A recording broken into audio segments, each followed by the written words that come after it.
Hi, boys and girls. Dr. Boone here. I hope you had a fantastic week.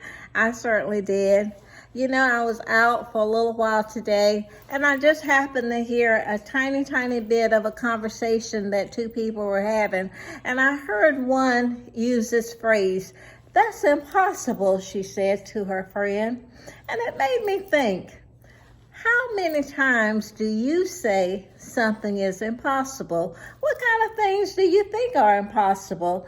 Yeah, maybe if I had a great big old elephant and I tried to put it in a tiny glass, or maybe you would say there are 24 hours in a day, not 26. You can't get 26 hours out of the day.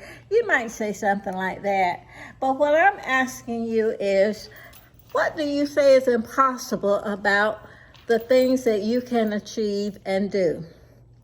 For an example, when your teacher tells you to read a book by a certain date or read a certain number of pages, do you say, "Impossible, I have too much to do"?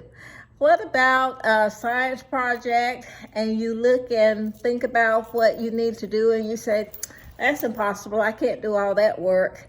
And sometimes maybe your parents ask you to do certain things and you say, "That's impossible, I can't do all of that." What about going to college? Do you sometimes say, "I'd like to be a doctor or a lawyer or psychologist or teacher and go to college, but it's impossible. I can't take all those classes. Plus, it costs too much money. That's impossible. I'm not going to do all of that." Impossible.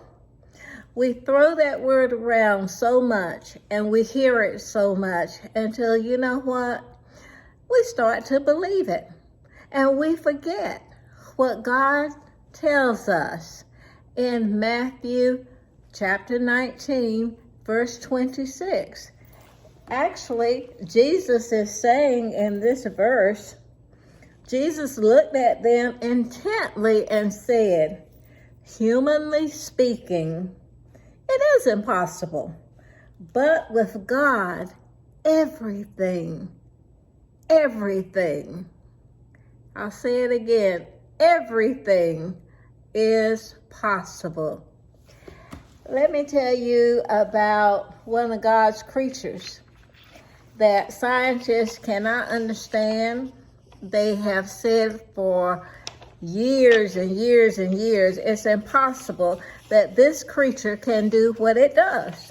And I'm talking about, the bumblebee. Scientists say that the bumblebee should not be able to fly. Why? Because it has these tiny wings and the body is too big. And how in the world can it fly the way it does? It's defeating science, aerodynamics. But you know what? The bumblebee doesn't hear any of that. It knows that God gave it the ability to fly, and it just does it. And that's what I want you to remember.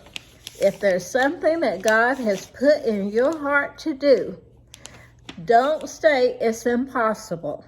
If there is something that you need to do to reach a goal, you need to do the work online to make sure you have good grades, for an example. You need to take a walk or run or play to make sure you stay healthy. You need to eat better. If you want to go to college, you can make the grades to get there. Gotta make sure you have the money. Keep the faith. And there is nothing impossible with God. So don't believe the hype, okay? I have a little poem for you today, and it's about that bumblebee, okay? According to the laws of aerodynamics, a bumblebee cannot fly. Its body is way too heavy for its wings, and that's the reason why. But the bumblebee doesn't know this for a fact, so it flies all over, anywhere it wants to go, and sees whatever it wants to see. Now, boys and girls, remember this. When you are losing hope or faith, remember God's proof that the impossible is the bumblebee. All right, boys and girls, thank you so much for listening. And remember, nothing is impossible with God. Have a great week. Bye-bye.